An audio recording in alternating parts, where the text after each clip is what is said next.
আসসালামু আলাইকুম।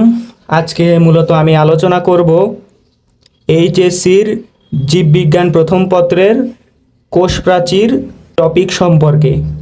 কোষ প্রাচীর প্রত্যেকটি উদ্ভিদেরই একটি বৈশিষ্ট্য। কোষ প্রাচীর উদ্ভিদ কোষের একটি অন্যতম বৈশিষ্ট্য, মানে প্রত্যেকটি উদ্ভিদেরই কোষ প্রাচীর থাকে। প্রাণী কোষে কোষ প্রাচীর থাকে না। তাহলে উদ্ভিদ কোষ আর প্রাণী কোষের মধ্যে মূলত পার্থক্য এই কোষ প্রাচীরই মূলত পার্থক্য হয়ে থাকে। তার মানে উদ্ভিদ কোষ আর প্রাণী কোষের মধ্যে পার্থক্য হচ্ছে উদ্ভিদ কোষে কোষ প্রাচীর থাকে আর প্রাণী কোষে কোষ প্রাচীর থাকে না। উদ্ভিদ কোষটি আসলে দেখতে কেমন হয়? তো উদ্ভিদ কোষটি আসলে যদি মাইক্রোস্কোপে দেখা হয় তো এই রকম আকৃতির দেখা যায়, এরকম গোলাকার আকৃতির দেখা যায়। তো এর ভৌত গঠন হচ্ছে এই কোষ প্রাচীরের আবার তিনটি স্তর আছে।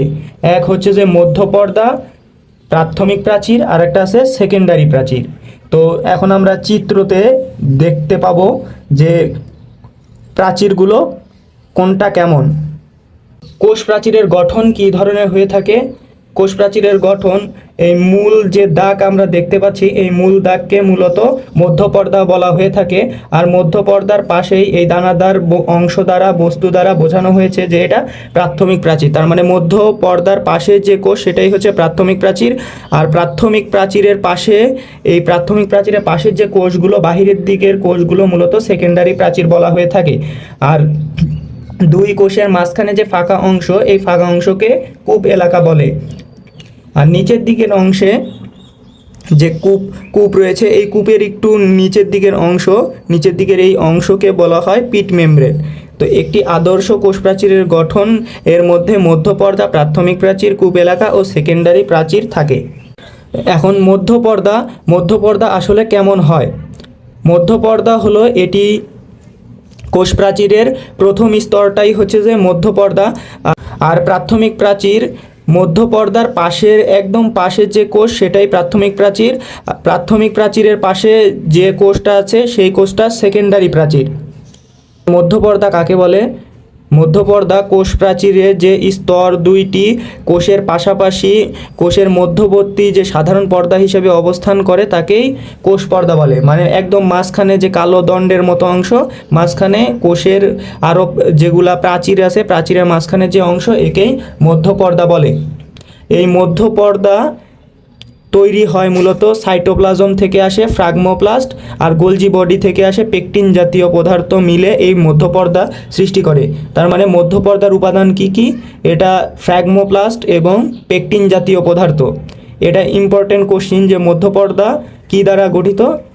এটা ফ্রাগমোপ্লাস্ট এবং পেকটিন জাতীয় পদার্থ দ্বারা গঠিত। মধ্যপর্দার আসলে কাজ হচ্ছে দুইটি কোষকে পাশাপাশি ধরে রাখতে সাহায্য করে।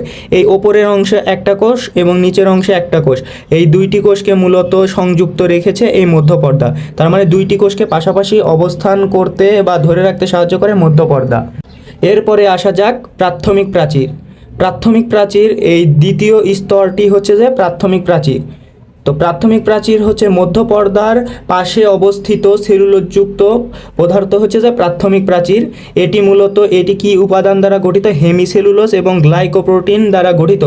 মানে সেলুলোজের অর্ধেক হচ্ছে যে হেমিসেলুলোজ, আর সেলুলোজ আর গ্লাইকোপ্রোটিন দ্বারা মূলত গঠিত হয় প্রাথমিক প্রাচীর। প্রাথমিক প্রাচীরের একদম বাইরের যে প্রাচীর তাকে মূলত সেকেন্ডারি প্রাচীর বলা হয়ে থাকে। এটি একদম বাহিরের অংশ। আর কোষ প্রাচীর সাধারণত কি দ্বারা তৈরি হয়ে থাকে? কোষ প্রাচীর সাধারণত সেলুলোজ দ্বারা গঠিত হয়, যার কারণে কোষ প্রাচীরগুলো অনেক ধীর ও শক্ত হয়। এই কোষ প্রাচীর অনেক ধীর হওয়ার কারণে উদ্ভিদকে বাইরের আঘাত থেকে, বিভিন্ন প্রতিকূল পরিবেশ থেকে মূলত রক্ষা করে থাকে। এরপরে আসা যাক সেকেন্ডারি প্রাচীর।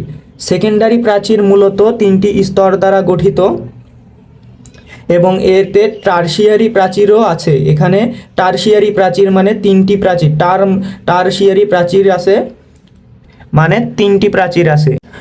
যদি বলে মধ্যপর্দা কি? মধ্যপর্দার উপর মাঝে মাঝে প্রাচীর, মধ্যপর্দার উপর মাঝে মাঝে, দেখো এই মধ্যপর্দার উপরে কোনো প্রাচীর নেই। তার মানে মধ্যপর্দার উপর মাঝে মাঝে প্রাচীর সৃষ্টি না হওয়ার কারণে যে ফাঁকা জায়গার সৃষ্টি হয় একেই মূলত পিট পেয়ার বা কূপ এলাকা বলা হয়। এখন প্লাজমা ডেজমাটা, আসলে প্লাজমা ডেজমাটাটা কি? প্লাজমাডেজমাটা শব্দের অর্থ হলো আণুবীক্ষণিক নালী। দুইটি কোষের আণুবীক্ষণিক নালী, যে নালী দ্বারা কোষের ভেতরে এবং বাহিরে মূলত বস্তু চলাচল করে থাকে, এটাই মূলত প্লাজমাডেজমাটা বলা হয়। এখন একটি প্রাচীরের রাসায়নিক গঠন কেমন হয়? প্রাচীর সাধারণত সেলুলোজ, হেমিসেলুলোজ এবং গ্লাইকোপ্রোটিন দ্বারা একটি প্রাচীর গঠিত। প্রাথমিক যদি বলে যে প্রাথমিক প্রাচীর কি দ্বারা গঠিত, সেলুলোজ, হেমিসেলুলোজ এবং গ্লাইকোপ্রোটিন দ্বারা গঠিত। এখন গ্লাইকোপ্রোটিন আসলে কি দ্বারা গঠিত? গ্লাইকোপ্রোটিন কার্বোহাইড্রেট, প্রোটিন, লিপিড এগুলা দ্বারা মূলত গ্লাইকোপ্রোটিন গঠিত হয়ে থাকে।